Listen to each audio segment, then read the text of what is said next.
Good morning, everybody. Thank you so much for joining us. I can't believe it's our last meeting of the year. Well, I don't know where the year's gone. I hope you're all keeping well. We've got a lot to cover. Hopefully you'll find the agenda interesting. We've worked really hard to try and make it informative as possible. Just to let you know, a bit of housekeeping, we will be recording today's session. If you prefer not to be part of that recording, please just reach out to us afterwards, and that will be at our email address at skills@oxfordshireLEP.com. So I'm Sally Andre, I'm the Skills Hub Manager. You'll be hearing from various members of the team and some guest speakers this morning. So would you like to go to the next slide, please, Sarah? Just to give you a bit of an update, we've moved. We've actually now become an online business. So we are working primarily from home. So we've moved from our Activate Learnings campus at Oxpens to now at Harwell. So we've got a hub office at Harwell, which really is kind of a hot desk. So if we're there for meetings, so if you would be delighted to meet you there, but otherwise normally we're having team meetings. And that's our new address at Harwell. So we're at the headquarters HQ building. So that's some of the pictures of the team back in May when we just were starting to get to have a look around the new office. I just think I'd want to give you a quick update. Could you go to the next slide, please, Sarah? Thank you. So we've got Sally. I can see Sally. Good morning, Sally, on the call, and she's going to be talking about the Back to the Future Apprenticeship Living Wage. We're also going to be talking today, and the theme is maximising shared opportunities. We're very conscious about some of the really exciting things you've got happening. How can we share that across our networks, and how can we work with you on promoting that so more young people understand what the offer is in Oxfordshire? And we'll be talking about what we can do, and we'll be really glad to hear about what we can offer together. Also, Mark Smith-Young is going to talk to us today about Wheels to Work, and that's a new low-cost travel option for young people, particularly those living in rural areas that might find that challenging if there's not good public transport. And then also we're going to be looking at dates for next year. Can't believe that's already, but we are 2022. But we really want to hear from you. What are the topics that you are finding that you want to be talking about? We've got some suggestions, but we want to. This is definitely obviously work and to bring this event together. But we want to hear from you as to what you'd like to cover. And we'll be talking about that at the end of the session. So. Oh, great. So this is, I wanted to share this with you. We've created this Keys to Your Future in Oxfordshire film. We did this in collaboration with Brooks and University of Oxfordshire. It really is to promote Oxfordshire to young people as a place to study and to find employment. We know that a lot of young people don't know what's available locally, and this is a film that we've created for the 17 age group plus, so those who are looking to study at further education. And it's the first time I think that all universities have collaborated together. It was shown for students' induction, it's on their website, but hopefully you'll find it interesting. And very happy if you want to share it with your contacts, whether you want to have it on your website. But it just shows Oxfordshire as a place to study. We know that a lot of young people leave the county after graduation and want to kind of try and retain the talent, but also apprenticeships and also those young people that might be looking to move outside the county. So I just thought it would be quite nice to start off with a film, and you can have a look. Thanks, Sarah.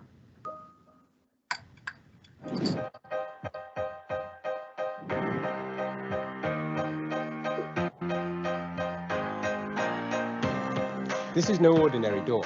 Behind it lies a world of infinite possibilities. It's here where we discovered penicillin, lithium-ion batteries, and where Riz Ahmed came to study. And it's where you could find your future, in Oxfordshire. Come on then.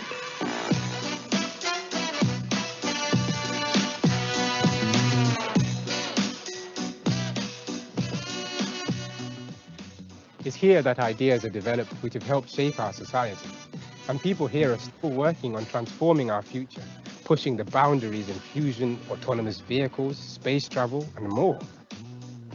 As an Oxford graduate, your degree will open doors to the most exciting and important career opportunities in the 21st century.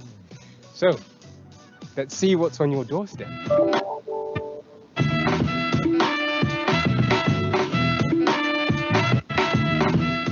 Many of the toughest challenges facing humanity are being tackled right here, from life sciences and education to reducing our impact on the planet, from construction to cryogenics. This is Oxford Science Park. Now, I thought that working in science would be spent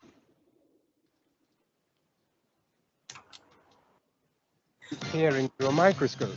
And yeah, there's some of that. But look at this place. You could be part of this, but it's just one of many career opportunities for anyone who wants to change the world. Perhaps you want to play a part in our country's journey to zero carbon and future-proof your career. In Oxfordshire, they're leading the green revolution in construction, building zero carbon homes to combat climate change. A perfect place to put down roots. And if you're looking for answers, there are opportunities opening up right here. The UK is planning to quadruple its activity in the space sector by 2030, and companies like Oxford Space Systems and Catapult are aiming to capture a 10% share of global satellite applications. Then there's Rebellion, one of Europe's largest independent media companies, designing games, publishing books and comics, and making film and TV. This is where digital skills are transforming entertainment. Media, communications, publishing, the arts, and preserving our cultural heritage are all vital to the economy and an important part of what makes Oxfordshire special.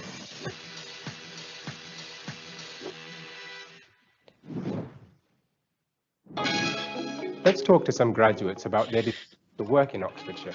Hello, I'm Manisha Kushwaha, and I got the opportunity to work at Oxford Space System right after my education. I live in a very small village, but I love it. That's what I like.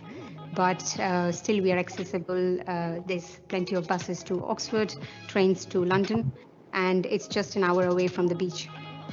My name's Paul Farrow. I studied at the Department of Clinical Pharmacology at the University of Oxford, finished my PhD and found a fantastic company. The company's grown from about 20 people when I started to now having a global presence of over 400. So it's a fantastic decision to stay in the area. Oxfordshire has one of the most skilled workforces in the country, so you'll fit right in. Maybe at one of the 9 technology and business parks, like this one, Harwell, the UK's leading science, innovation and technology campus, with 200 organizations employing over 6,000 people. For graduates wanting a sciences, Oxford University Hospitals is a world-famous centre of excellence. They partner with the University of Oxford to bring innovation from the laboratory bench to the bedside. And if you don't want to leave uni life, the universities themselves employ over 18,000 people between them. Oxfordshire is growing, which means there are all sorts of for graduates to get a start. Whatever your degree, whatever you want to do, Oxfordshire is a fantastic place to live, where you can join people who are transforming our future. So, whatever door you choose, the keys to your future await you right here.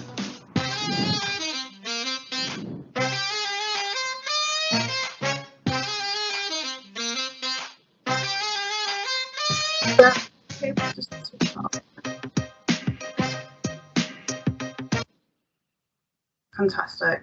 Just to give you a taste, so there is also, appreciate this is higher education, there is also a schools, secondary schools one, which is Back Your Future, that we've got as well from the Careers and Enterprise Company team.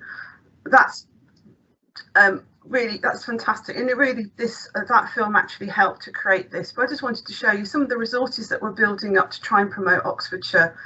And we can send you the links out to you in an email, just kind of round up today's meeting. So thanks, Sarah. Could you go to the next slide, please? Just in the last meeting we had the local skills improvement plans, and I wanted to give you a quick update. The local skills plans were really a new priority the government launched earlier in the year from the actual white paper. It was looking at levelling up, supporting transition to net zero. It was led by employer representative bodies, the Thames Valley Chambers Green Valley Trailblazer, and that's quite a lot to say in one word. Just that was submitted, but it wasn't unsuccessful. Brilliant, thank you, I can see that now. And so just to let you know that actually the pilots, the 6 pilots that's been running mostly north of the country, Cumbria, South Yorkshire, Lancashire, Tees Valley and Leicestershire. So just to give you an update from the last meeting. So Sarah, last slide please, next. So yeah, obviously we had the budget a couple of weeks ago, was it that long? Just wanted to give a quick update. We've had it was basically trying to aim high for local skills, high wage economy, via skills revolution. I'd love to hear your thoughts on the chat, whether it met your expectations, what you were looking for.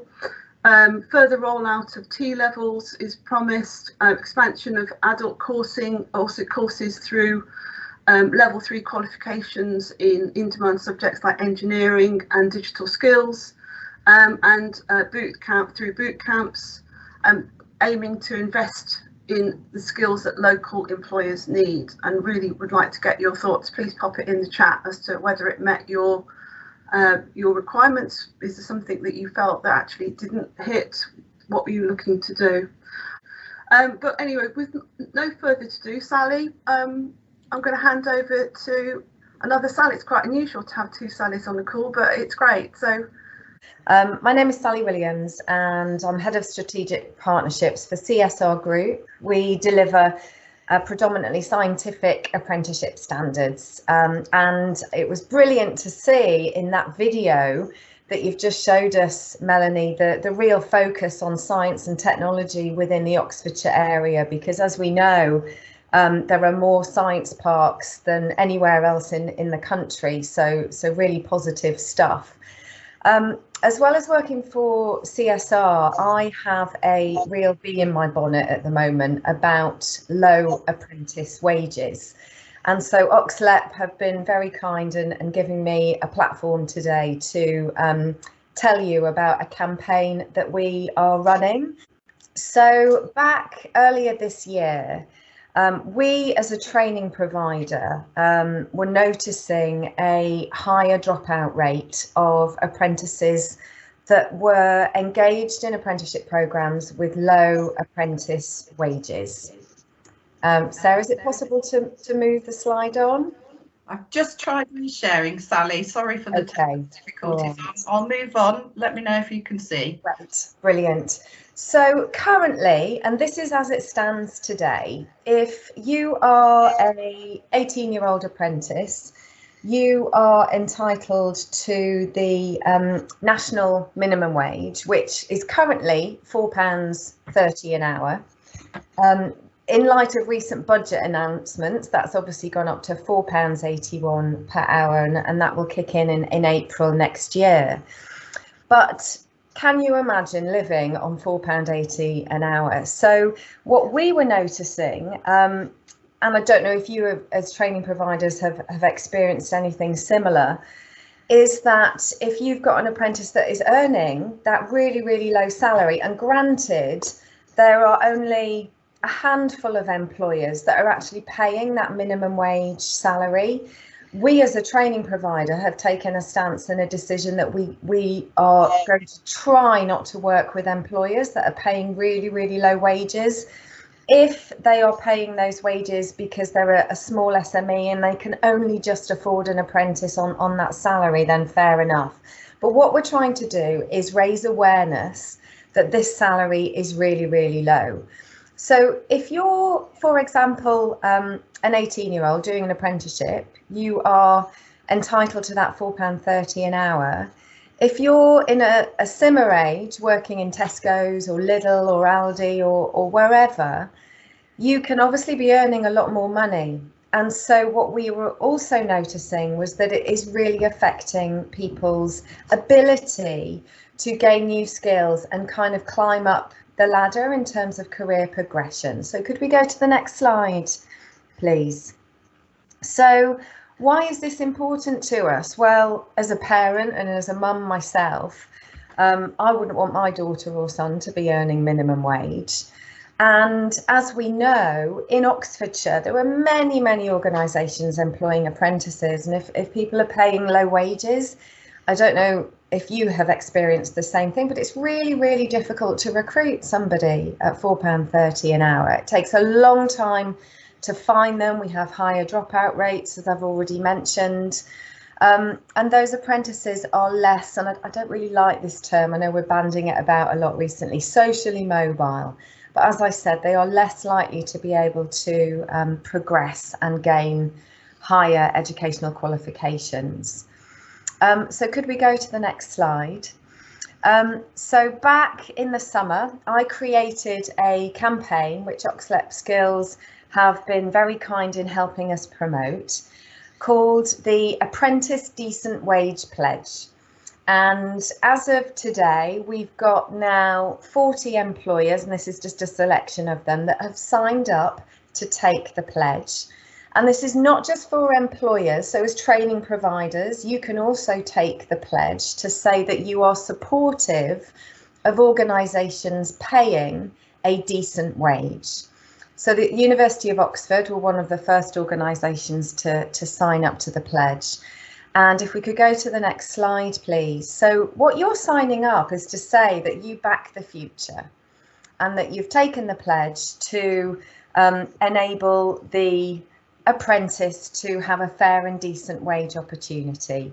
So once you sign the pledge, if we could go to the next slide, you get a media pack to say that you back the future, and you can use that on your careers pages, you can use that in your recruitment, you can use that on your social media.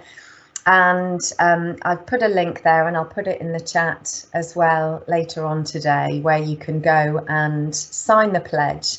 And it would also be great if you could get the employers that you work with to sign up, because the more momentum we get, the more people we get behind this, we would then like to take this and try and make some policy change to get wages up for apprentices. So that's me on my soapbox this morning. Thanks ever so much for listening, but hopefully with your help we can hopefully affect some change for good. Does anybody have any questions? No? All right. Oh. There was one. Oh, here you go. I think I can see it in the chat there, Sally. So Carolyn has said, in hair and beauty sector, I don't know of any out of 80 plus employers who can afford to pay more than the minimum wage. Unfortunately, in these small businesses, until they start to bring in a revenue, they cannot afford to pay more.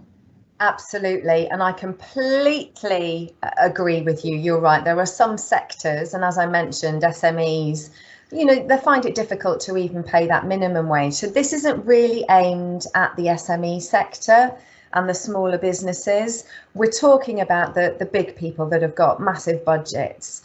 And I did have a meeting with Gillian Keegan, the previous Minister for Skills and Education, a couple of months ago, and I was saying, can we not use some of the levy to fund apprenticeship wages? But she, in no uncertain terms, told me no, we could not. But yeah, I do really sympathise. In some sectors, it's just not going to happen. And I think we've got Christine has got a hand up. Hi there. Yeah, I'm quite new to the area, so this is great hearing this.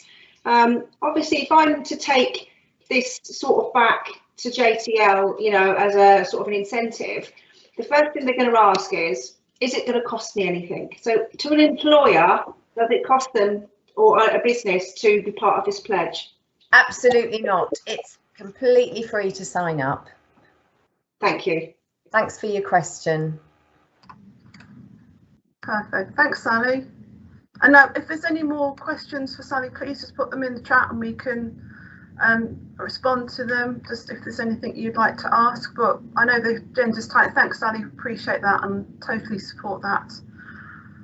Great. Next slide. So yeah, we thought we have got the Oxfordshire Apprenticeship Awards coming up. Actually, starting the launch is going to be this month. We really wanted to share with you some of the plans that we've got, how you can get involved. And also it really feeds on from Sally's point about apprenticeships, and we've got some stats here, which I don't know if you've seen. Sarah, if you wouldn't mind going to the next slide. And Mel and I are going to talk about the opportunities. But really, why do we need to be promoting apprenticeships? And I think you all know that, but I think probably some of the stats you might not have seen. Certainly from the Oxfordshire Skills Board, there's always been a long-term ambition to really increase apprenticeships offers and uptakes, and that's been long-standing. That hasn't changed, that's continuing now. But what we are seeing is that actually starts and achievements have pretty well stagnated, and we're expecting and has been a drop this year. So starts on average between 2017 and 2020 you've got 2,700, but achievements have dropped to about 1,800 per year, so that's about a 33% dropout rate, and we have seen a 17% drop compared to last year in apprenticeship starts, and we're going to get some more data probably by the end of this year, which will give us more information about exactly the apprenticeship starts over during COVID. And we do need we want to try and get more of the larger employers who are levy paying to offer, if they're not actually going to be creating apprenticeships, to make their levy more available to businesses. Otherwise it's going back to the Treasury, and we want to keep that in Oxfordshire.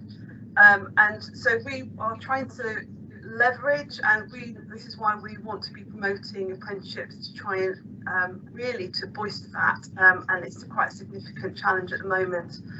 So Mel, do you want to go to the next slide, please? So I'm a bit hesitant. We've got another very short film, but it's literally 1.5 minutes, and hopefully we're not going to have any tech issues showing this, but it gives you a bit of, it's just the highlights of the event that we did in May of this year, just showing what the awards look like. So Sarah, let's run it and let's hope for the best. Welcome to the Oxfordshire Apprenticeship Awards 2021.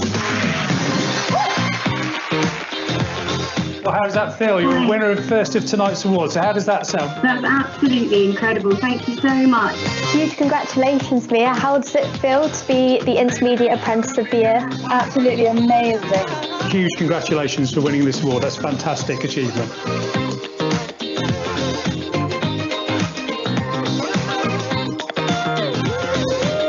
OA Awards 2021 is our hashtag. So let's have a quick look at our social media awards. Stars ready? We're pleased to announce not one, but 2 overall winners this year. So congratulations to both Amelia and George as our overall winners.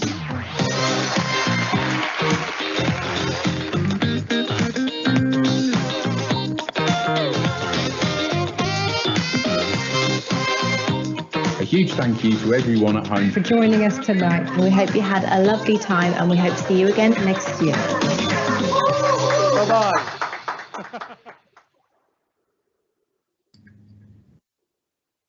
So hopefully, Sarah, we can go to the next slide. Yay. Woo! We got it working. Brilliant. So what we did this year, it was a blend of live and video. It was actually shown on the night via a live broadcast.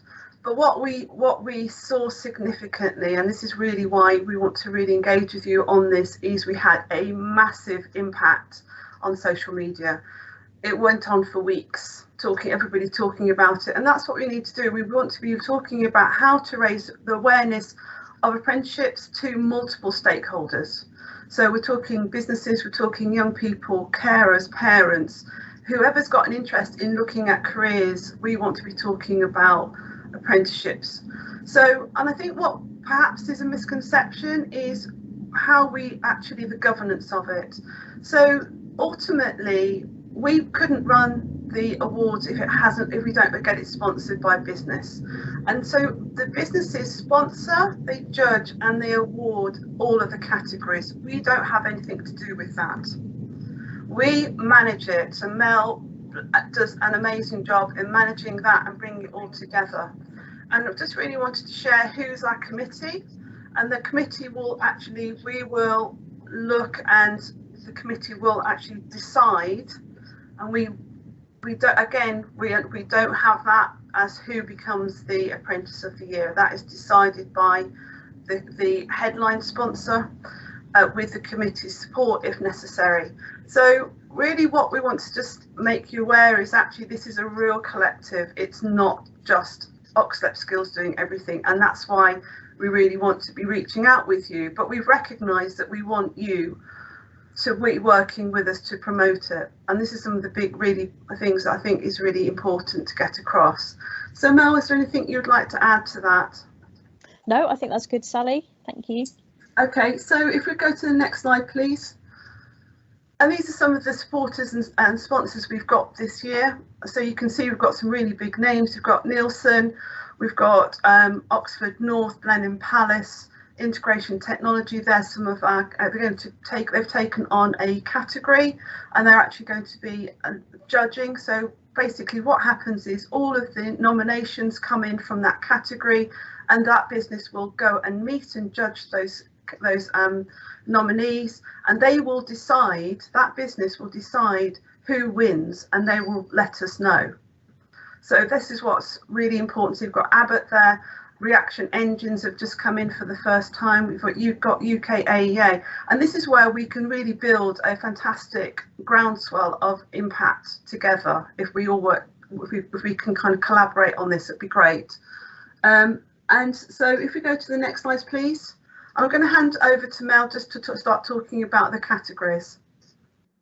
Thanks, Sally. So we have three sort of different types of categories. We've got categories for apprentices, and they are ordered by the level that the apprentice is doing. So you can see their intermediate, advanced and higher degree Apprentice of the Year. We also have a special recognition award. That's for an apprentice who has overcome some barriers or challenges to their learning or work. So that recognises the sort of extra commitment that person has had to put in. The Shining Star Award is for somebody who has completed their first apprenticeship. They could be an apprentice but studying for a future apprenticeship. And that's to show progression, so how successful somebody can be in their career as a result of starting out as an apprentice. And then, as Sally mentioned, the Oxfordshire Apprentice of the Year is chosen by the headline sponsor with the support of the committee from the apprentice categories, not including the Shining Star, but the 4 current apprentice categories. Then we have categories for employers. So we've got a large apprentice employer of the year, so 250 plus employees. And then an SME category, so less than 250 up to 249. And we also have a category for a school and college engagement employer. That's for an employer who works with schools and colleges to inspire the next generation of apprentices, obviously to get them on their journey. It's a very important part of the process that they actually find out about apprenticeships and are inspired by current apprentices and employers and the opportunities they could have. And then we also have categories that may be of interest to you, which are for schools and for training providers. So Sarah, if you could please share the next slide. I'm just going to talk about those in a little bit more detail. So this year we've introduced a Training Provider Individual Award. We felt that this was a way that we could recognise the commitment and the work that training providers give to their apprentices and employers without it necessarily being about the size of the provider or the resources a provider has to enter. This is about recognising a successful individual who goes the extra mile to support their apprentices, mentor them and encourage them to continue, particularly in the current climate that we've had to face. We know how difficult it's been for you to keep apprentices in learning. So this is for an individual who works for a training provider to recognise the commitment they have given. We also have a Careers Champion Award. Again, traditionally we've had an award for a school. This really recognises that it's not necessarily about the establishment, it's about the individual. So this award is open to secondary school or college careers staff. So these are the people that make those interactions with employers happen to inspire the next generation. And we want to recognise the important part that plays in an apprentice's journey even before they begin it. So those 2 awards are new. And we'd really like to encourage you to have a look at those and enter yourselves or nominate your colleagues for those individual awards. Very important to recognise those, the contributions that those people make. Next slide, please, Sarah. So shall I do this bit as well, Sally? Yeah, so this is a bit of a timeline for the awards 2022, just to give you an idea of some of the key dates. We're going to be launching the awards for entries and nominations on the 18th of November. So in just a couple of weeks' time, if you keep an eye on our social media, which I'll talk about again a little bit later, and we'll also let you know when they open. So that's going to be quite a big milestone. The awards will be open and all those categories will be available to enter. All the information about entering and the forms will be on our website, oxfordshireapp.com, which gives you details of the criteria and the questions that somebody needs to answer to enter. The closing date is going to be the 14th of February, so that's just at the end of National Apprenticeship Week, which finishes on the 13th. So we'll be doing a final push to encourage entries and people to celebrate the successes of their apprentices during the National Apprenticeship Week, with a closing date at the beginning of middle of February, sorry. Then 14th of April we'll be announcing the finalists. Again, that's another sort of milestone. If you have a finalist or somebody who's selected as one of those, it's a brilliant opportunity to celebrate that, share that information on your website and social media, and we'll be doing that via Twitter. We have an Oxfordshire Apprenticeships Hour every Thursday from 1 o'clock on Twitter, on our Oxon Apprentice Twitter account. So we'll be announcing via Twitter, but we'll also be sharing via all other social media channels as well. The awards ceremony, as Sally mentioned, is going to be a blend again of virtual and live stream. We did find that was a really good way of making it inclusive, because people could join, grands, colleagues, friends from all over the country, and we got a lot of people joining in both to watch and to share it on social media in 2021. So we'll do that again. Obviously, that also safeguards us against any issues with social distancing. So again, we'll be letting you know how to join that, and hopefully you'll join us on the night. It's a brilliant thing to watch, and it's fantastic to see people get the recognition they deserve for all their hard work and achievements. And then, all being well, we plan to hold a drinks reception the week after. This will be for finalists and sponsors to come together, for them to receive their trophies, have a few photos, actually meet each other. But obviously, if I hope it doesn't happen, but if we end up with another lockdown or social distancing regulations, we can still go ahead with the awards ceremony. This will be nice if we can have it, but we are aware that things can change. So that's our timeline and our sort of key dates to watch out for. Next slide, please, Sarah. So how are we promoting the awards? You'll again see a lot of posts coming out on social media.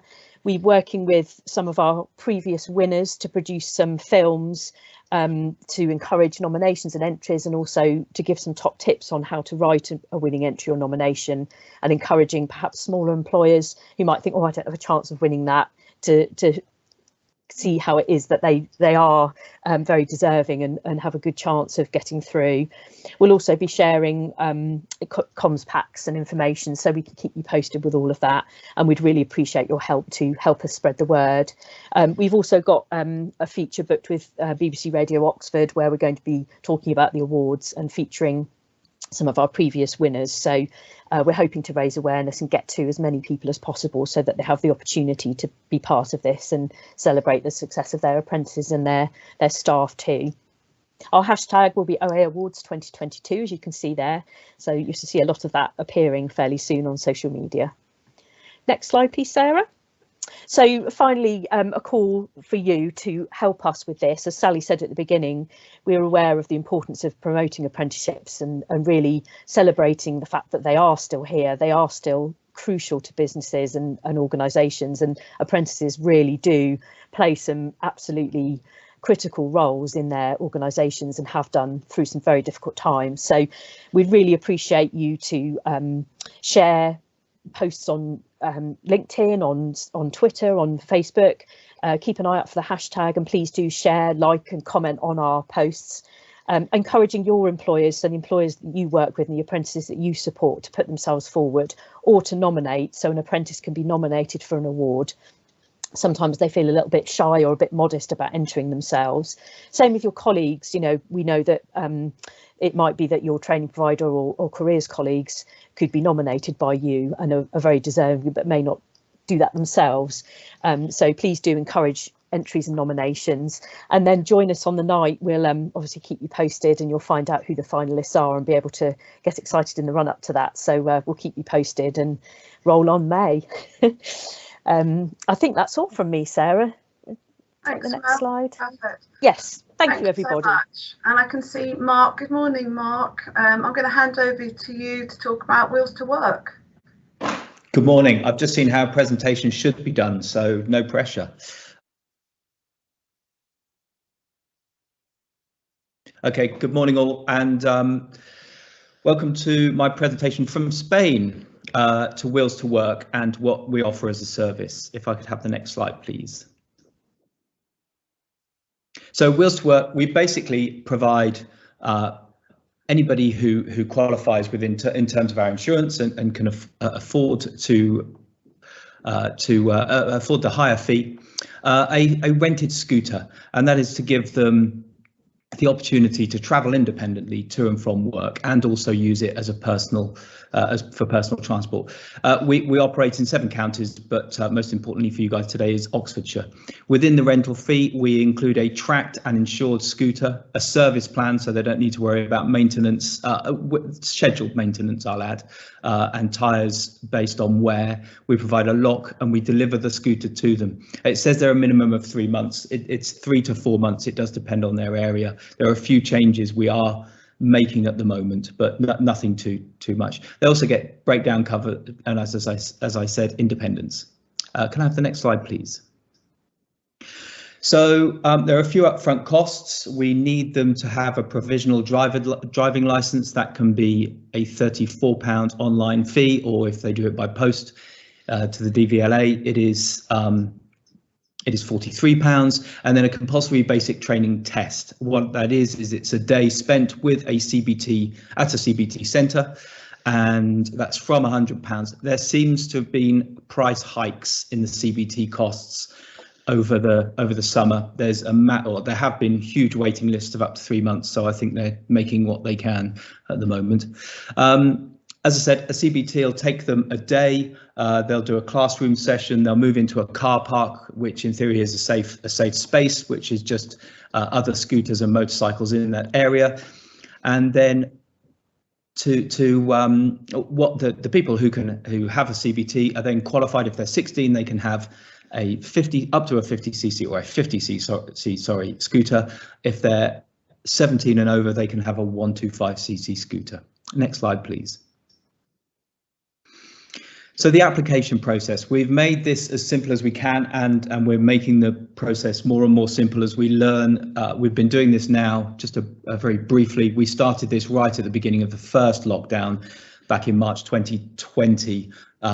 Didn't get anywhere, of course, for the first year and a bit. We had our first customers come through in June, July this year, and we're now just below 40, which is over most other Wheels to Work providers at the moment. There are some bigger ones out there, much bigger ones too.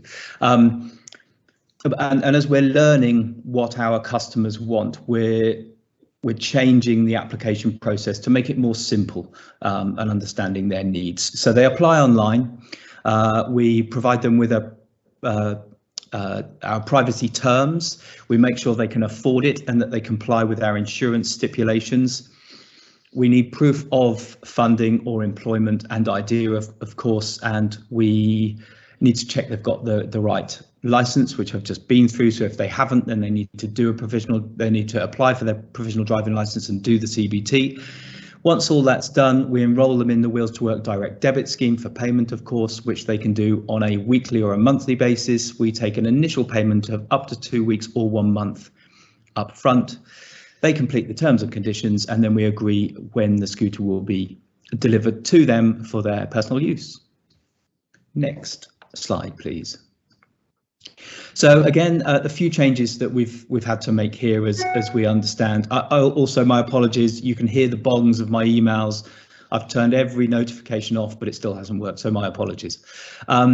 We are putting our 50cc zip 50cc scooter up to £44 a week, from £44 a week.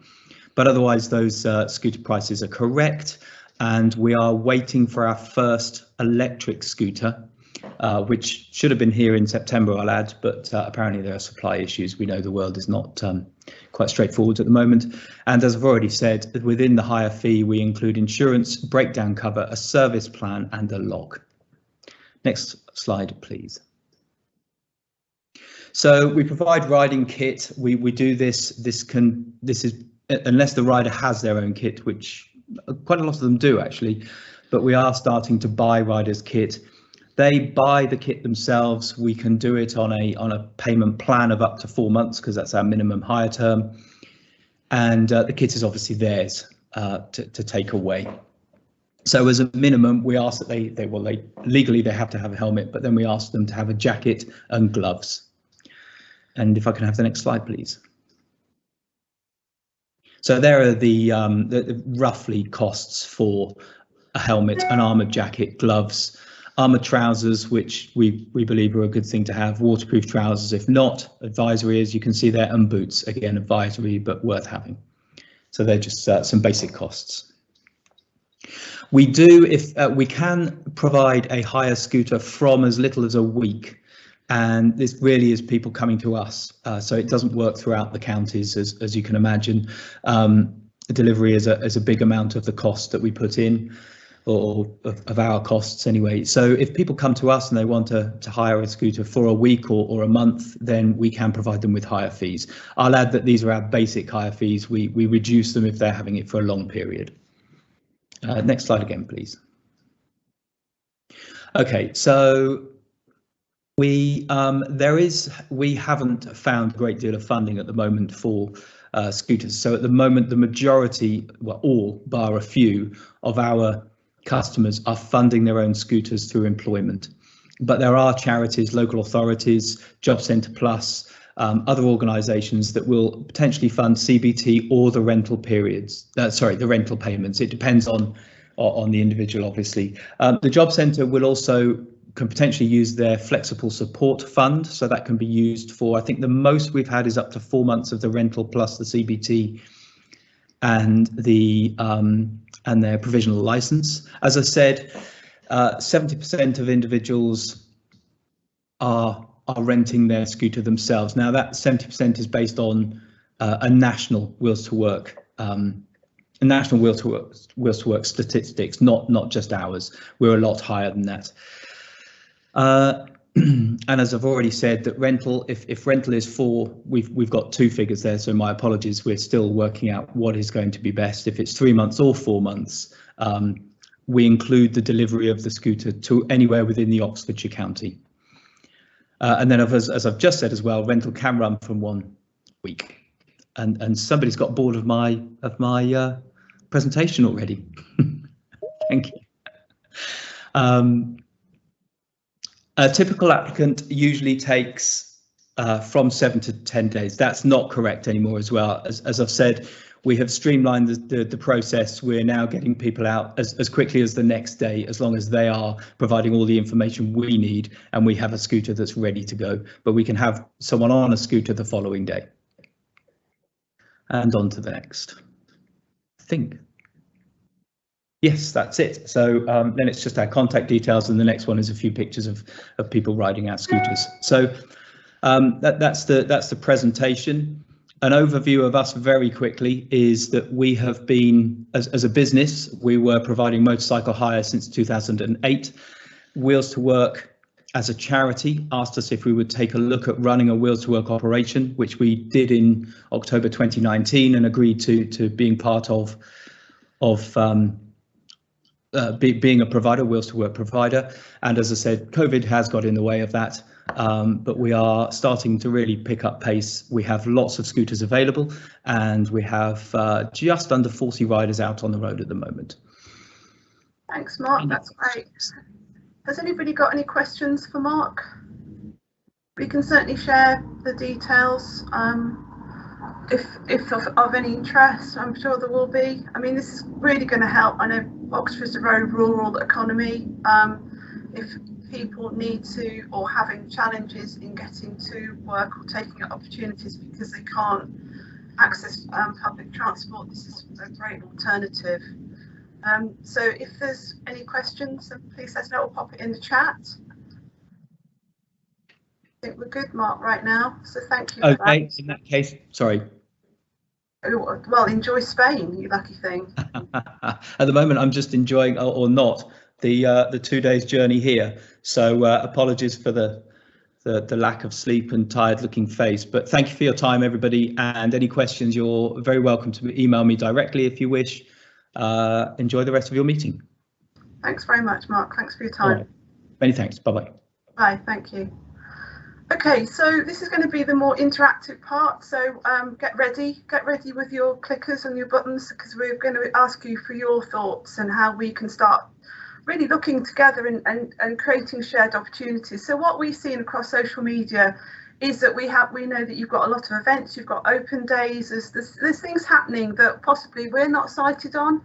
And probably likewise in what we're doing. This is a great format, obviously, through the network meetings to share not only our work, but let's just work how we can work together and to kind of look at some of the work across Oxfordshire. So what we wanted to do is really talk, and Nikki's going to do a quick presentation. Mel's going to share some of our social media contacts and links, just to give you an understanding of what we can do to support. Obviously, we want to be able to support. We have got some networks, and Nikki's going to give an overview and some of the work and ways that you could be working with us to engage young people, to engage schools, to make them aware of the opportunities that you might have, which we're really keen to promote. And Mel is going to talk about the platforms that we work through as well. And then Sarah's going to lead on the interactive bit where we can start looking at what we can be doing together. So, Nikki, can I hand over to you? Good morning. Morning, thank you. Thanks, Sally, for the introduction, and hi everyone, good morning. So yeah, I'm just going to give you a very quick update in terms of our work with Oxlep and the Careers and Enterprise Company and the partnership we have. So I'm making the assumption that everyone knows who the Careers and Enterprise Company is. So I'm just going to give you a 1 minute overview of the organisation. So they've been around now since 2015. Government funded organisation, really to ensure that we're bringing employers and schools closer together, working together, obviously, to impact young people's progress and transition into the workforce. Partnering with local enterprises across the country, they have then looked to deliver their work with schools right across England, and we work with schools across Oxfordshire to really help them sort of build, create and transform their careers provision within their school. So Sarah, if you could go on to the next slide. So the Careers and Enterprise Company's mission has changed slightly. As I said before, it was very much about connecting businesses and schools, and schools and colleges, and that absolutely is still there. But they've kind of shone a little bit more of found now the real opportunity and the real gap that we need to make sure that we're filling in terms of careers. And it really is to help every young person find their best next step. So we know that actually the best next step is not the same for every young person, that there's real diversity in terms of the routes that young people can take, whether that's through apprenticeships, T-levels, traineeships, off to university, straight into employment, FE college, whatever route they might decide to take. There's a real variety, and we need to make sure through the careers provision within schools and colleges that young people are hearing about all of those opportunities and understand what is the best route for them given their skills and abilities and also their ambitions as well. And then we also know that young people at the moment are facing quite a lot of uncertainty, but also more opportunity than ever before as well. So there's more decisions to make in terms of what they could do next. There's more they need to understand in terms of what are the growth sectors within Oxfordshire? What are the areas that they could go into? What are the types of roles they could be doing in the future? What does a career look like now? What does a workplace look like now? Is it at home? Is it in an office?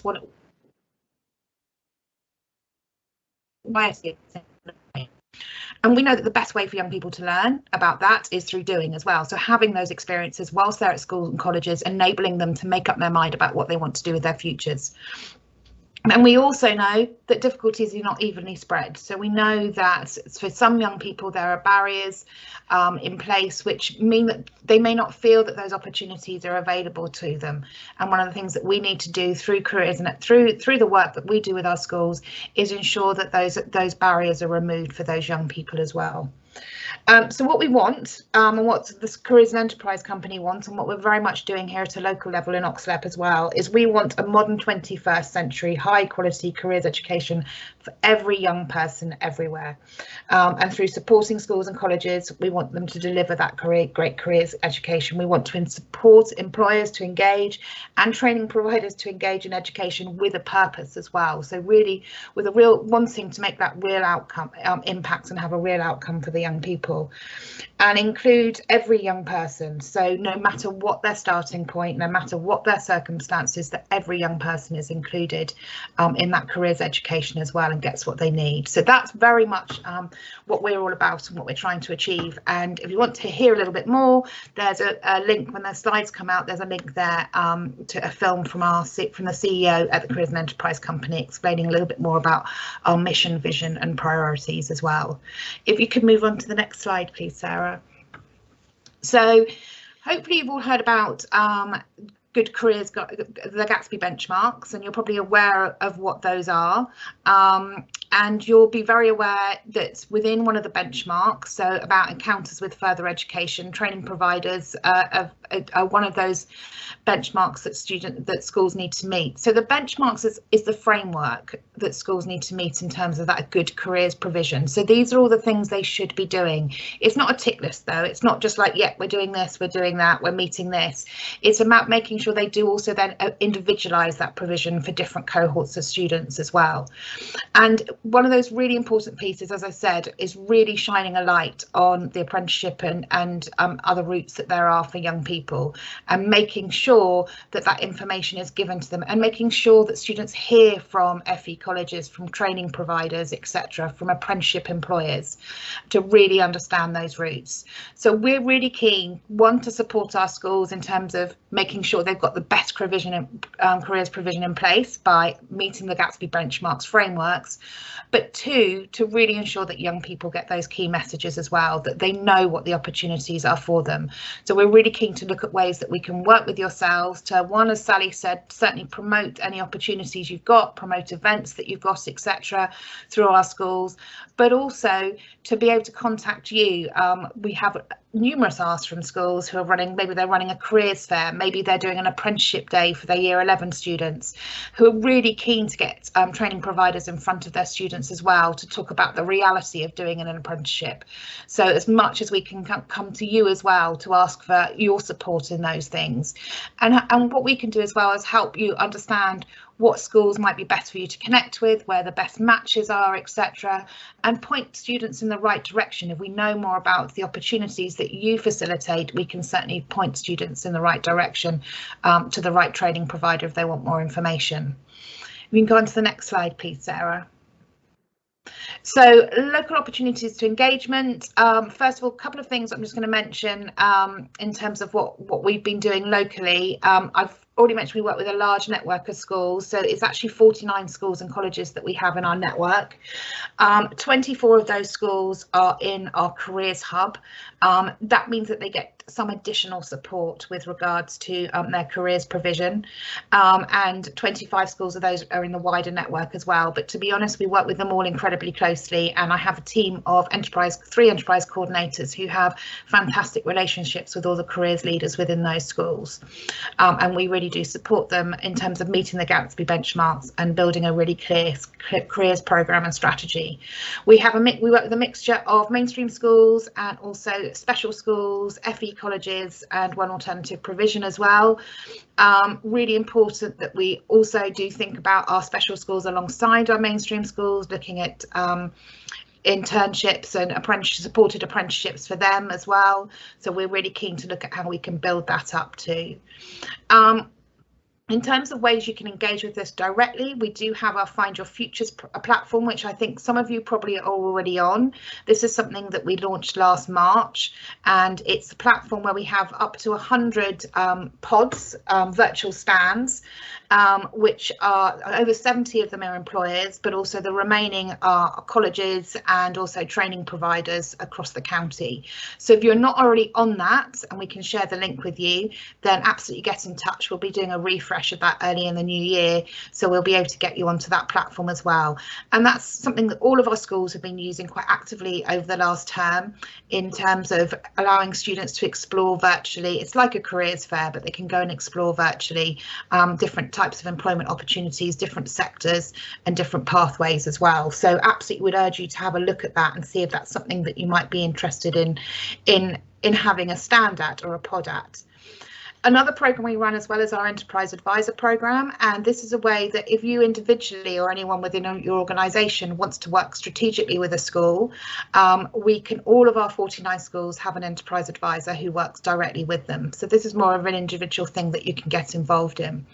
And we can certainly hook you up with match you with a school in terms of you really being to work with that SLT and that careers leader around their careers provision and really supporting them from an employer. You'd be that voice of business around the table for them. We can share a bit more information about that if anyone's interested at a later date.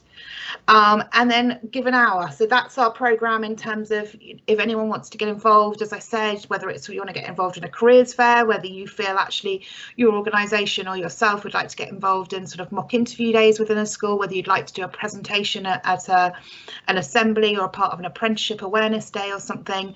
If you get in touch with us through our skills email address, then we can put you in touch with the school and the types of events that they're running so that we can get you directly in touch and working with them. And that's just some of our ideas for engagement. I think Mel's now going to talk to you about some of the social media sides. But yeah, I mean, we know all of our schools really, really well in the network.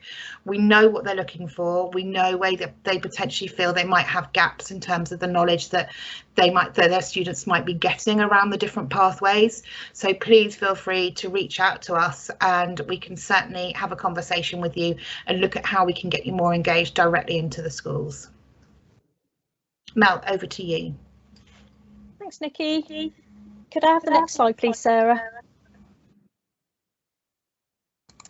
So yeah, hi again, everybody. I'm just going to talk to you a little bit about some of the channels that we have to share opportunities and opportunities you have to share your information via those channels through us. So social media, obviously in this day and age where we're all doing things virtually, has become a very powerful channel for us. And we have four main ways, as many people do. Oxlep Skills has a LinkedIn page. We post regularly from that about all sorts of things that not just that we're doing, but other opportunities and offers that are happening locally for you to keep up with. So if you aren't following that page, please do, just to keep in touch with what other people are sharing as well.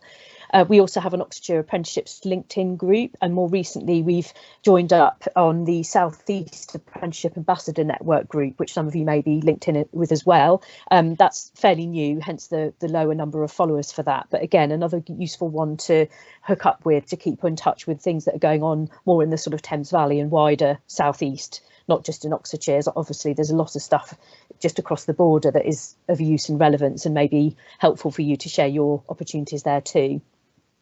Twitter's quite a useful channel for us. We've got Oxlep Skills and Oxon Apprentice. So Oxon Apprentice has been around for longer, hence the larger number of followers. We use that to share, obviously, information about apprenticeships. There's so much around apprenticeships that it still works for us to keep that separate from the other skills information. So that channel is used for apprenticeship vacancies, apprenticeship open days, top tips around apprenticeships, and of the Oxfordshire Apprenticeship Awards. So there's a lot going on from that one. Oxlep Skills, we've used that to try a couple of online social media events. So last year for Results Day, we did a Ox Careers Live hashtag, and we got local employers and training providers to kind of engage with that and share their opportunities during a specific time on Twitter and Facebook and Instagram as well for that one. So that was quite interesting to try that. Generally, these things get quite good engagement. I think people are appreciative of the reach of social media and the fact that it's fairly cheap and quick to do, and it's a good way to get stuff out there. We do also have Instagram. This is a channel obviously that's more popular with the younger people, hopefully people's mums aren't on there like they are on Facebook and Twitter and things like that. So we try to use that to share information for younger audience. As you know, Oxlep is quite largely sort of linked towards supporting business and supporting businesses who like to take on an apprentice. So I think our audience of young people is possibly smaller, but still a very important one, and one that we hope to grow. So we're trying that through Instagram.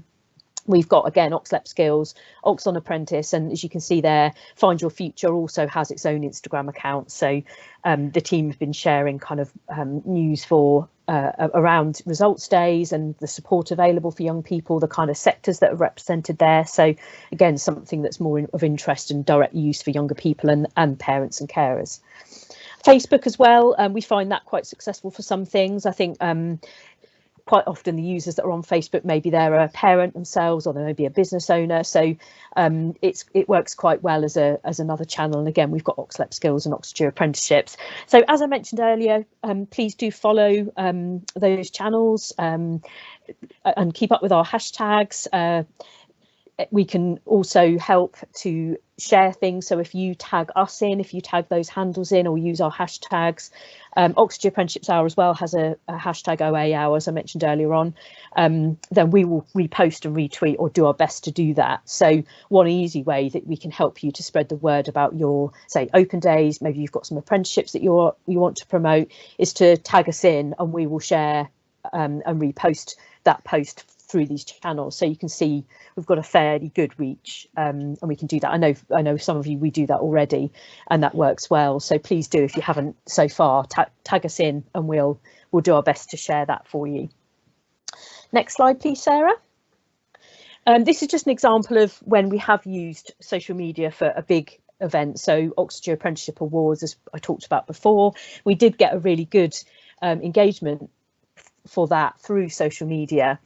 Twitter was particularly good for that, because people were sharing photos of themselves with their star wands, their dogs, their kids. It was just a really nice way for people to kind of feel part of it on the night. So during April, we had over 2,500 impressions, which is the number of people that your tweet gets put in front. It doesn't mean they're necessarily going to do something with it, but they will have had it shown to them.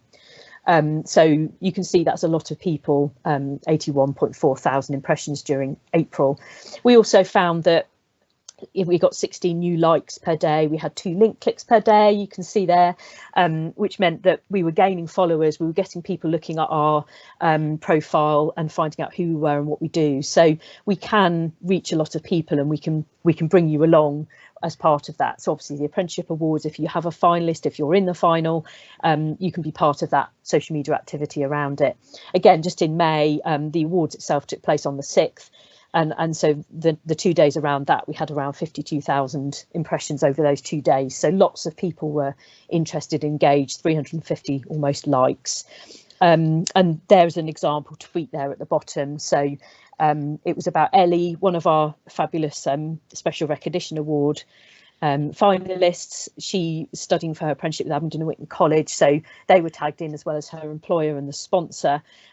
She got lots of engagements and a 4.2% engagement rate, which meant people did something with that tweet. So they either shared it, liked it, commented on it. So it's quite a good way to reach people and get them involved. It was her employer, her friends, her colleagues, her family were all able to be part of that, along with her provider and her employer. Next slide, please, Sarah.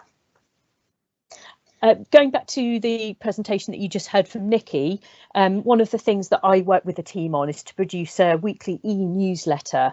So this is for careers leaders in schools and colleges, and also other stakeholders who are interested in careers. So the enterprise advisors that Nikki mentioned, it could be the head of sixth form, a careers link governor. So we've got 209 subscribers, and they are all people that are directly relevant in their role to careers in Oxfordshire. We send that every Monday morning, so all careers leaders and those stakeholders receive the copy of that newsletter in their inbox in time for them to start work on Monday. We can share articles with students, with the parents and carers, with colleagues, with teachers in schools, as well as the careers leaders and the head teachers. So we always ask the recipients of the newsletter to please share those. There's just a couple of examples there. Ignite Sports recent open evening we shared, Brooks's open day, so that's the undergraduate open day, and then there's an Abingdon and Whitney College had some open events. So if you have opportunities, it could be open days, it might be resources, it might be particular apprenticeships, then you can email them to us at skills@oxfordshirelep.com. One of the problems we sometimes find is that by the time we get to hear about them, it's too late for us to promote things via this route, even sometimes via social media. So we would need to know by probably the Thursday before in order to include it in the Monday's issue, so that we can produce the newsletter and get it ready to send. So I think that's, again, something we would ask of you. If you do have information coming up about opportunities, please let us know as soon as possible, and we can get that out to schools, we can get that in front of the students, but we need to know with enough time to do that. So that would be a kind of an ask of you if you are going to share these things with us, and we'll do our best to include them in the newsletter and with the schools that Nikki was talking about and who we work with. Next slide, please, Sarah. Something else that we do get the opportunity to do as well is to work with some of our local and national media partners. So we also make sure that we hook up with local and national campaigns, with stakeholders, with MPs, with hashtags that are going on regarding particular topics. Obviously, National Apprenticeship Week is a big one that we all get involved with, but we can also share not just with our own channels, but also tag in those influencers and partners and ask them to share it. So our actual reach is probably greater than we really know about. We also, for Results Day this year, did a feature around Find Your Future that Nikki's talked about for the week just after Results Day. So we talked about a different subject each day: traineeships, apprenticeships, higher education, and we asked some of our partners, for example, Oxford International College of Beauty joined us with Mia, who you saw briefly in the video, was our Intermediate Apprentice of the Year, and they were able to talk about traineeships and how their traineeships were running over the summer. And for Mia, particularly, an example of how that had led her to an apprenticeship doing level 2 and then on to level 3. So again, it would be great to work with you and share some of these opportunities with you. We've also recently done a feature on Get Radio, which is a new radio station for businesses. It's a business sort of aimed one. We've had ITV News came along to our Apprenticeship Awards when we were actually able to have a live one, which got apprenticeships onto the ITV News in the evening. And we work with the local news outlets and business publications to share opportunities and information as well. So again, if we hear about something, we can try and get that out to which of those may be relevant or invite you to take part in some of those things. Sally, I don't know if you wanted to briefly mention the case studies. We were going to touch on that. Yeah, we're going to cover that at the end. I think Sarah's okay. The slide then, but yeah, perfect. Okay, we'll come back to that one. If you could go to the next slide, please, Sarah. Oh, it's you. That's it from me. Thank you. Thanks very much, everybody. Thanks, Mel. So Sarah's going to lead on. This is going to be an interactive opportunity, I think, really to look at what opportunities you might have, how you would like us to share it, and I'm going to hand over to Sarah because she's going to lead on this. So this is going to be, I think this is going to be really exciting. So Sarah, over to you. Thanks very much, Sally.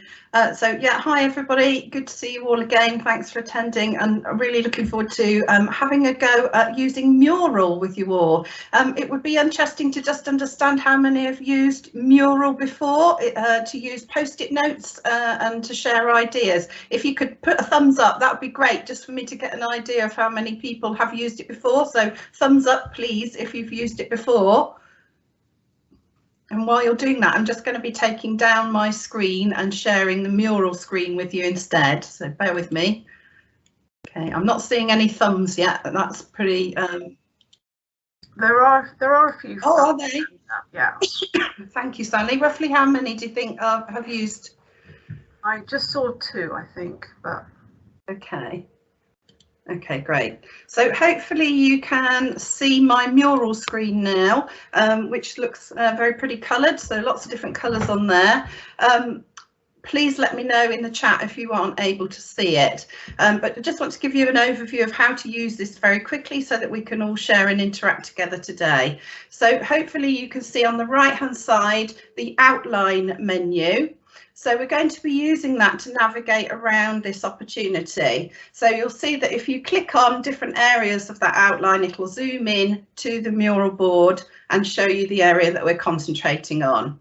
So if you haven't got the outline, there's a little icon at the top with bullet points, looks like a list, a square box with a little listed bullet point list in it. If you click on that, then you should be able to see or not see the outline menu.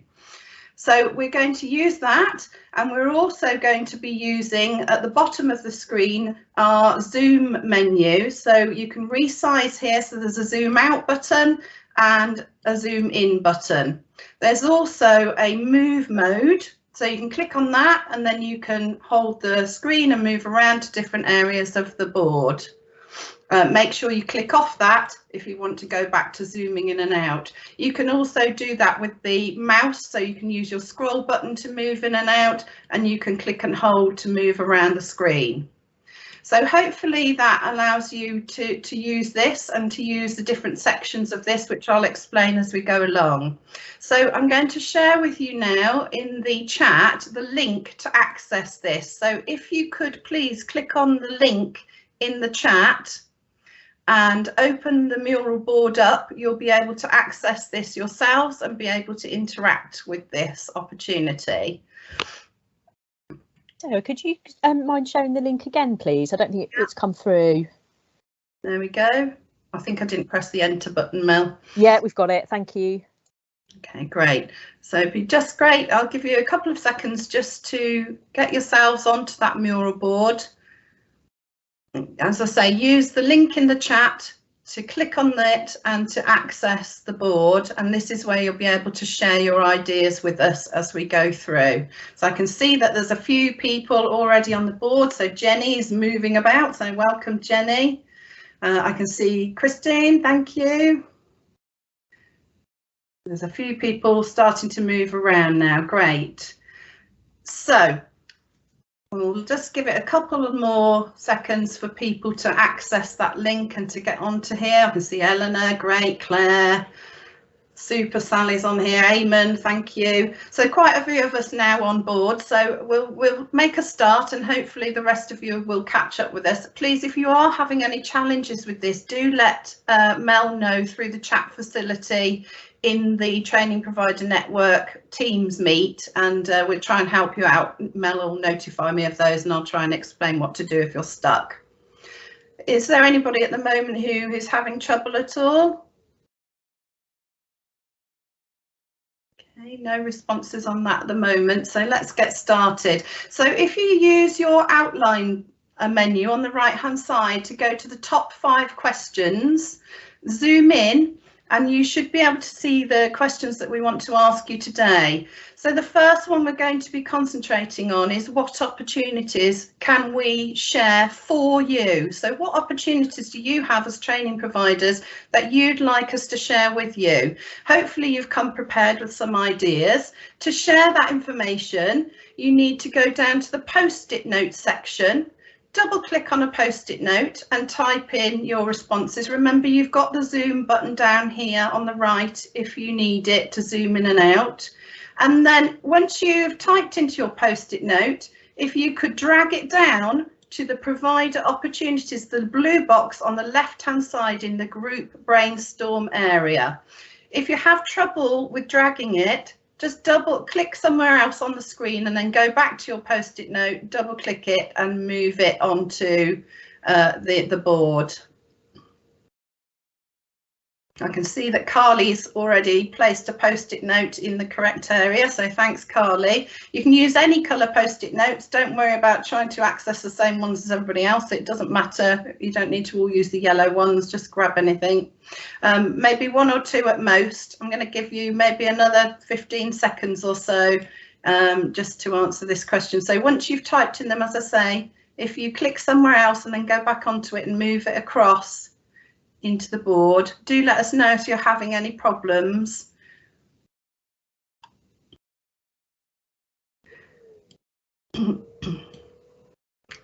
So I can see there's lots of post-it notes starting to appear in the board about sharing the vacancies that you have, apprentice vacancies. So I'm just going to start moving some of those into an area together. So if you see your post-it note moving, don't panic, it's me moving it once it's on the board. You can see there's a couple of post-it notes left in the top part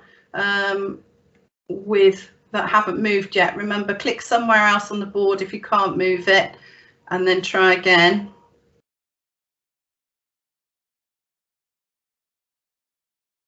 That's great. Okay, so I think we'll leave that one at this point then. So we've got some information around apprenticeship vacancies that you want to share, and webinars for individuals and employers, courses and workshops and events. So super. Let's move on to question 2. So if you go back to your outline and click on number 3, or question 2, red number 3, question 2, it'll take you up to the next question that we're considering. So we're looking at, who are your key audiences now? So who do you most want us to reach out to on your behalf? So again, if you move down either by clicking on the post-it note number 7 or by using your Zoom to move to that section of the board, if you could click on post-it notes, type in who you'd like to reach and pop those into key audiences. Lots of activity there already, so well done. I think everybody's getting it. Mel, have we got any questions from anybody who's struggling to use it? Yeah, just Kirstine is struggling to type in the post-it note so she can view it, but won't let her write on it. Okay. So I just suggested maybe coming on the post-it note, Christine. Hopefully that will help you. I don't know if Christine's still having problems or if she's able to access now. I was just saying as well to Kirstine, if she's not able to, or if anybody else isn't able to, type them in the chat and I'll add them for you. Yeah, that'd be great, Mel. If you're having problems with the post-it, stick your thoughts in the chat and we'll add them. Okay, so we've got lots of different things coming up in your key audiences. So young people, sixth form leavers, year 11, school, so looking at all of those young people, and then a couple of people saying employers, and those people looking for apprenticeships. So I'm not sure whether we mean that's as young people or general, older generation as well. Please. Quick request along those lines, Sarah, from Nikki. If you have young people as an audience, can you please add which year group, if it's relevant, please, just to give Nikki and her team an idea of who in schools that's aimed for. Yeah, thank you.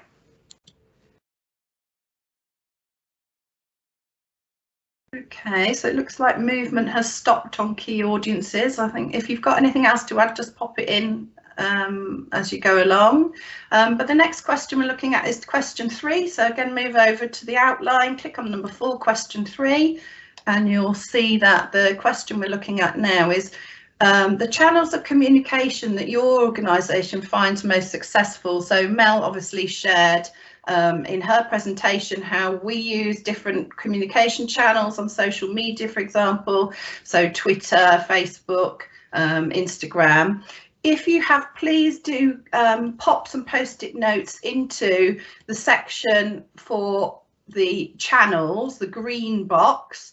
And if please you do have your Twitter handles and your hashtags already brought along with you, please do feel free to post those on a post-it note and pop them into the channels section. Remember, you can go quickly to the post-it note section by using the outline and then jump back into group brainstorm using the outline menu, number 7 and number 8, or please use the minus and plus, zoom in and zoom out. I'm not seeing any activity on this part. I'm presuming that people haven't come prepared with any details of the hashtags, but if you know that your organisation particularly uses Facebook or Instagram, for example, if you could just pop a note in to say so that we know which ones you're finding most useful, that would be really helpful. Great, so thanks Jenny. I can see there that you've moved one across, so you're saying Twitter, and I can see someone's put in a hashtag at the top there, but it hasn't quite moved across yet, so hopefully you can continue with that and move it over. So presuming there that you're happy with the social media channels that we use, and obviously Mel's shared on the slides with you our Twitter handles, etc. So it would be really great, as Mel said, if you could link up with those and share all the opportunities that we share, and we'll have that sort of cross-sharing collaboration, making that sharing much wider.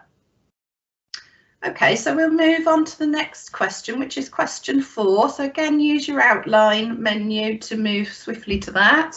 So what sort of opportunities would you look for Oxlep to be sharing for you? So this is Oxlep's opportunities. So what else do you want to hear about from Oxlep that we might be able to share with you? So we've shared some opportunities this morning, the Oxfordshire Apprenticeship Awards, for example, and interaction with the Careers and Enterprise Company team. What else, what other ideas have you got that you'd like us to be sharing with you? So again, please use the post-it notes, pop those into the sort of tealy coloured Oxlep wider opportunities section to add in your ideas of things you might like us to share with you.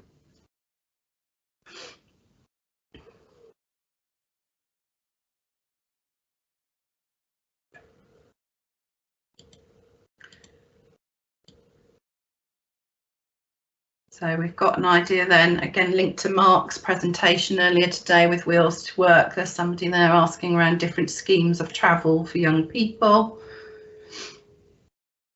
Any other opportunities you might like us to share? And I can see lots of other things going into the channels now, so it may be that people are looking those up as they're working and popping those in. So thank you for adding those. So we haven't got many things that you want us to share with you at the moment. It would be really helpful if you've got ideas around that, even if you can't think of them now. Do let us know at skills@oxfordshirelep.com or through the chat if you're struggling to add it to the mural board. I see a couple more things going in there now, thank you. Let's have a look at those. So somebody asking for any workshops for support in upskilling disadvantaged young people, employer events where apprenticeships can be promoted. Great. And I can see, just looking back at the channels box, and see lots of links to Twitter there. So Twitter seems very popular, Mel.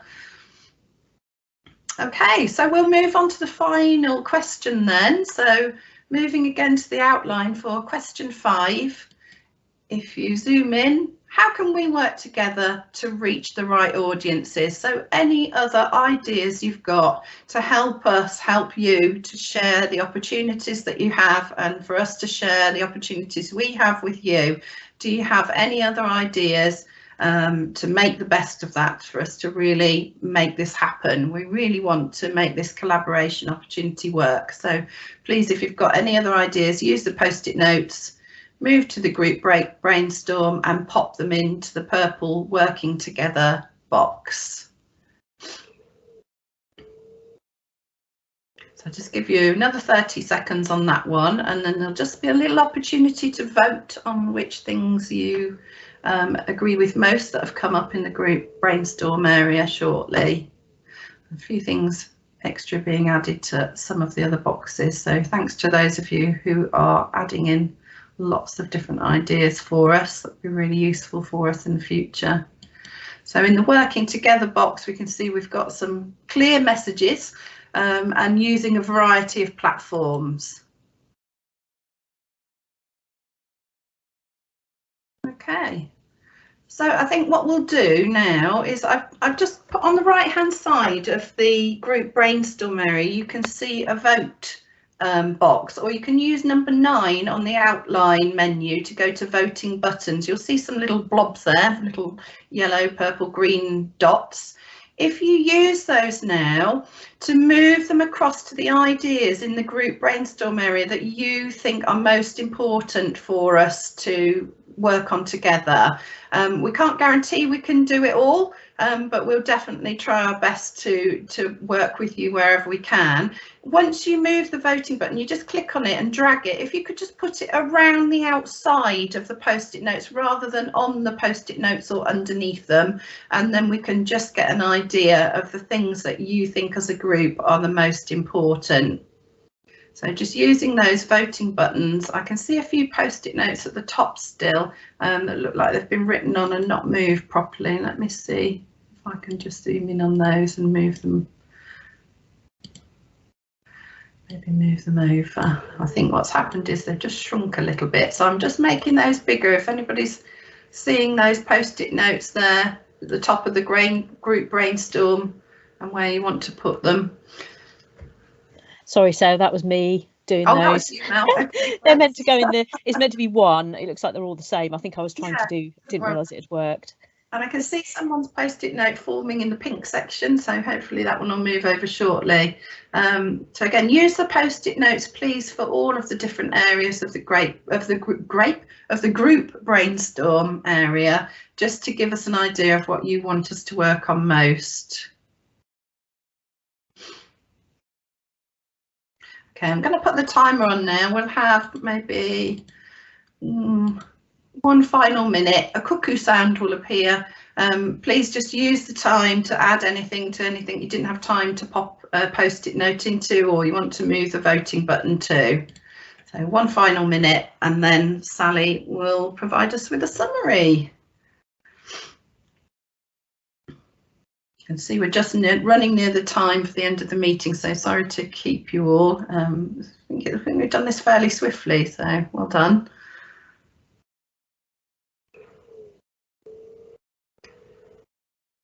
Okay, still see moving about, so people are still using this. We've got about another 30 seconds, everyone.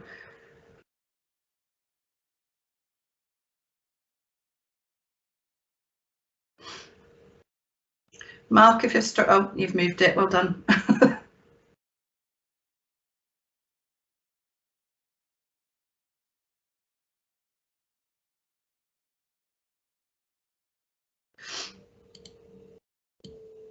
Sarah, just while that's doing that, can we share the results of this with everybody afterwards and do a summary? Yeah, pull it off as a PDF, I think, and share it with everybody as part of the meeting follow-up.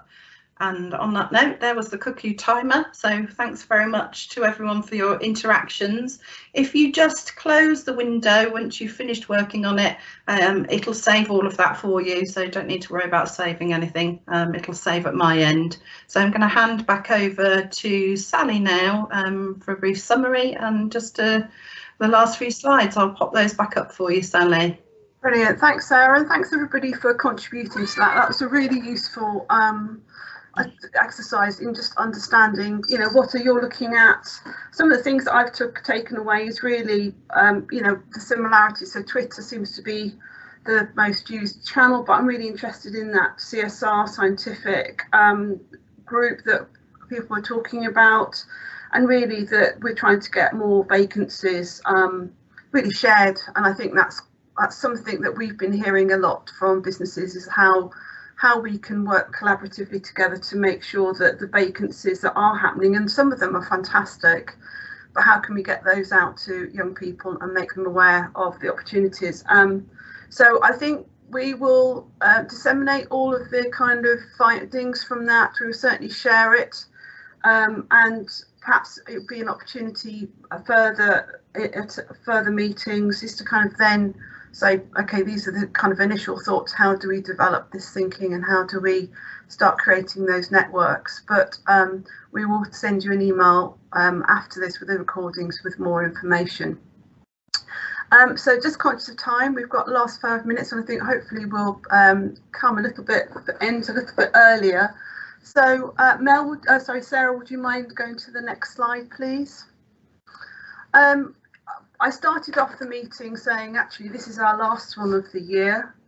We are going to look at some dates, and if you've got any dates that you would like to invite us to talk at events or things that you've got happening, we'd be really happy to. But we'll get some dates in the diary for our next 3 meetings. We're doing 3 a year. Hopefully that's that's about enough. I don't know if people are thinking more or less. Again, this is something we're really happy to talk about, but we also want to have your thoughts as to what we should be covering in the agenda for next year, and some of the suggestions that we have. And it's really, again, wanting to hear whether it's something that you want to know about. We have commissioned recently through Oxfordshire County Council a report which is going to be due this month on the Oxfordshire skills employment enterprise of our ethnic minority communities. We did have another call to action for you, if possible, please. As many of you know, we introduced recently the local skills report and plan, which was commissioned by the Department for Education. All local area enterprise partnerships and MCAs have been asked to do this by the Department for Education, and we're about to do a refresh for them. So just an ask, please, for you. We need to refresh the whole report, obviously to cover the impact of COVID and also changes that have happened over the last few months. So chapter 7 of the report covers some case studies and positive impact stories. We recently shared the report and had some case studies in it already, which have been shared with government through the Department for Education and the Skills and Productivity Board. And now they're looking for us to share case studies of individual employers or training providers who are working together and or responding to the local skills need. So they're looking for creative new ways of you collaborating and working together and really responding to skills needs. So we ask, please, if you have anything that you could share with us, that you contact us through skills@oxfordshirelep.com, either to discuss your ideas, or if you've already got a case study or an example that you can submit, then please do send it through skills@oxfordshirelep.com. And the aim really is to help motivate and encourage employers and training providers to work in similar ways. So please, if you are working together with employers or each other, please do share those examples with us. Okay, Sally, back over to you. I think you're sorted now. Yeah, I had to kind of leave and come back, so apologies about that. Yeah, I just kind of really following on Sarah's point is if you know an instant or have got an example of a case study but you don't have the time quite understandably to write it, just let us know and we can help write the case study for you. As long as you could just give us a bit of information, we could do that, but we really want to be including some of the work that you are doing and your employers are doing. So sorry, the last point was really talking about next agenda for the next meetings for 2022. We have jointly commissioned a report through Oxfordshire County Council, which is actually going to be used in the refresh version of the local skills plan and report which Sarah was referencing, and it's on the Oxfordshire Skills Employment Enterprise of Ethnic Minority Communities. We don't think it's been done before. We would like to share some of the key findings with you, if that's of interest. And also I think it leads on to a new toolkit that's been created by the Social Mobility Commission about apprenticeships and works for all. So those could tie in together and we could be looking at social mobility for one of the agendas. But what else do you want to hear about? What would you like to know? What would you like to present on? It's not us doing it all. We really want to hear about some of the work that you're doing. So please let us know. Sarah's got the emails there that we've shared with you. But we'd really like to get that information, and and it's just to have more of a make sure that these meetings are meeting your expectations and what you want to know about. And I think actually this is coming to an end. I would want to say thank you so much for joining us this morning. Hopefully you found it interesting. We will get out the information, but please, please take part in the awards, whether you want to nominate a provider, a person working for you, whether you want to nominate an employer or a young person. It's free to enter. We can give you support to help with those applications. But yeah, this is all about Oxfordshire and celebrating the young talent that we have here. So thank you very much. Keep well, keep safe, and look forward to seeing you at the next meeting. So thank you for your time.